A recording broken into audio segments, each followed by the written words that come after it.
Kumusta mga brad? Sabi nga po ng iba, isa sa pinakagwapo at pinakamabilis daw ng motor dito sa atin or sa Pilipinas, walang iba kundi yung mga motor na underbone. At kapag sinabi mo na nga pong underbone, may mga pangalan nga po or may mga motor nga pong kilalang kilala pagdating dyan. Nandyan nga po yung Raider 150 na di umano tinaguri ang King of Underbone. Nandyan din po yung Sniper 155 na sabi din naman ng iba, King of Underbone din daw. At syempre nandyan din yung Honda Winner X. Wala na, pogi lang daw.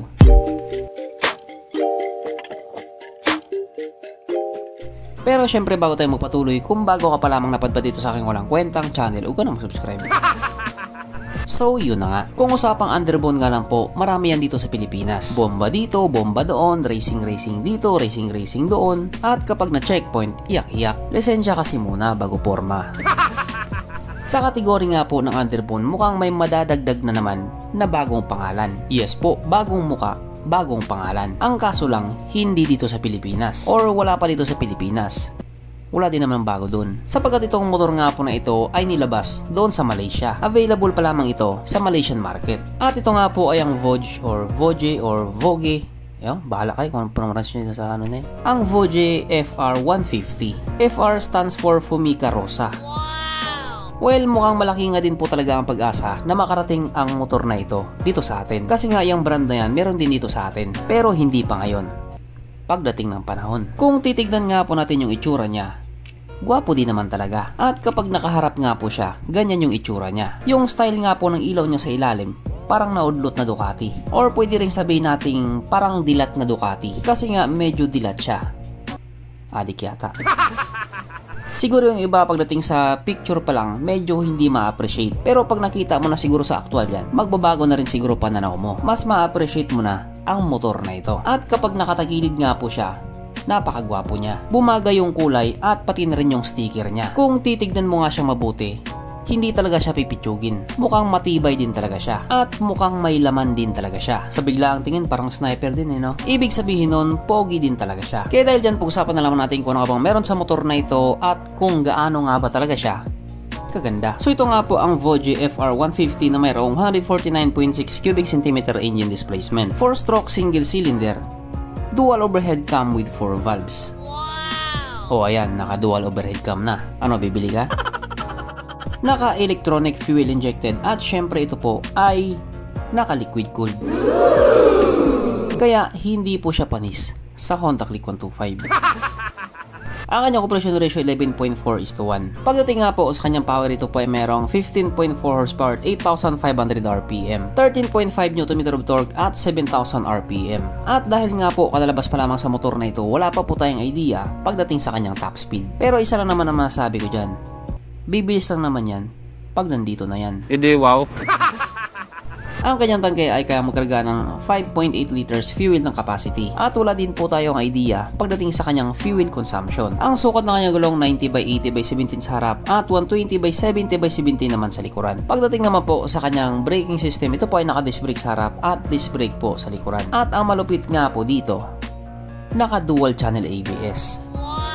O diba? Binuhos na agad nila. Hindi katulad dun sa iba. Unang labas walang ABS. Tapos sunod na paglabas may ABS na. Pero single channel ABS lang, pero ang mahal ng tubo. At wala din po akong binabanggit na pangalan. If you know, you know. Nakakahiya din naman. Now you know.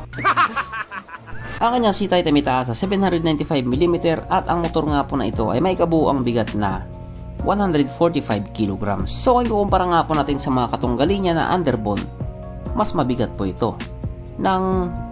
Basta mabigat talaga. Kaya kapag dumating yung time na nagsawa ka na dito sa motor na ito, pwede mo na siyang ipakilo. O nga pala, ito po ay meron na ding sleeper clutch. O diba? Panalo din talaga. At 6-speed din po ang motor na ito. Yung ibang motor kasi hanggang quinta lang. Ito meron siyang sixta. Mapunta naman po tayo sa iba pa niya mga feature. So ang ilaw nga po sa motor na ito, naka full LED na po. Naka LED projector po yung pinaka headlight niya. Kaya paniguradong malakas din talaga ang buga sa motor na ito. Katulad nga po na sinabi ko kanina, ang headlight nga po sa motor na ito ay parang naudlot na Ducati. Kasi ang ganyang design nga po, katulad din talaga doon sa Ducati. Medyo nakabuka lang siya. Pero okay naman. Okay din yung nakabuka. Di ba mga brad, okay talaga yung nakabuka? Oh, manyakis. Ang kanyang gauge panel dito po ay naka full digital na rin. Na ganyan nga po yung itsura. malapad talaga siya. Kaya panigurado kapag nagdadrive ka, kitang-kita mo talaga. Pati kinabukasan mo. Kaya minsan nakakabilib din talaga yung mga motor na made in China. Kasi pagdating nga po sa mga ganyang features, tinutudo talaga nila. Unlike doon sa ibang brand na ang liliit lang ng mga instrument panel nila, tapos maliit din yung mga letra. Samantalang dito, nakatodo na. At kung mapapansin nga din po ninyo, naka-smart key system na po siya. Nakakilis na rin po ang motor na ito. Kaya darating talaga ang panahon na lahat ng motor nakakilis na, hindi na po disusi. At syempre present nga din po sa motor na ito ang kanyang USB charging port na nakapwesto nga po dyan sa gitna. Na para kahit saan ka nga po magpunta, hindi ka na mangangamba na baka malubat yung cellphone mo. Kasi nga, manonood ka pa ng Pornhub. Kaso lang, katulad nga po sa mga nauuso ngayon, wala na din po itong kickstart na siya nga pong palaging hinahanap ng mga taong walang pambili. Pero dito may pambili ka man o wala, alam kong hinahanap mo to. Sapagkat nandito na nga po tayo sa exciting na part, ang kanyang mga suspension. So sarap ang bahagi nga po ito ay ginamitan ng telescopic fork. At sa likuran naman ito po ay gumagamit ng monoshock na ayon nga po sa mga tao na nakagamit sa motor na ito, maganda ang bounce.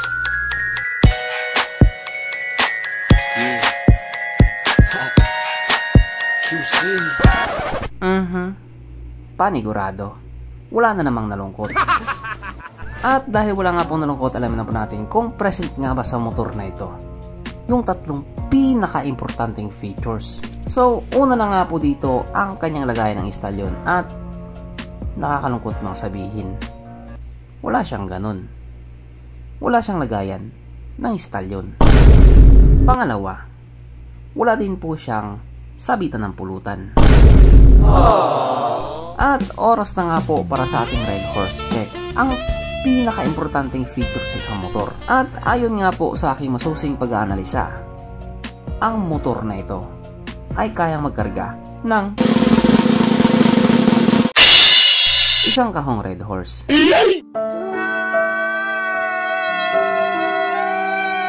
So therefore, ang motor na ito ay hindi pala recommended. At regarding nga po sa kanyang presyo, ito nga po ay nagkakalaga ng 8,888 Malaysian Ringgit. Na kung i-convert nga po natin into Philippine Peso, ito po ay papatak ng 109,000 pesos. So kung ikukumpara nga po natin yung presyo niya sa mga underbone na nandito sa atin, di hamak na mas mura po ito. At idagdag mo pa yung mga malulupit na features niya. Naka dual channel ABS, naka sleeper clutch, at marami pang iba. Ang tanong na lang dito ngayon kung kailan or kung dadalhin ba dito sa Pilipinas. Kasi kapag nagkataon, masaya na naman yon. So hanggang dito na lang muna mga brad. Kung may gusto kong sabihin or gustong idagdag doon sa mga sinabi ko, mag-comment ka na lamang sa baba. Okay, bye.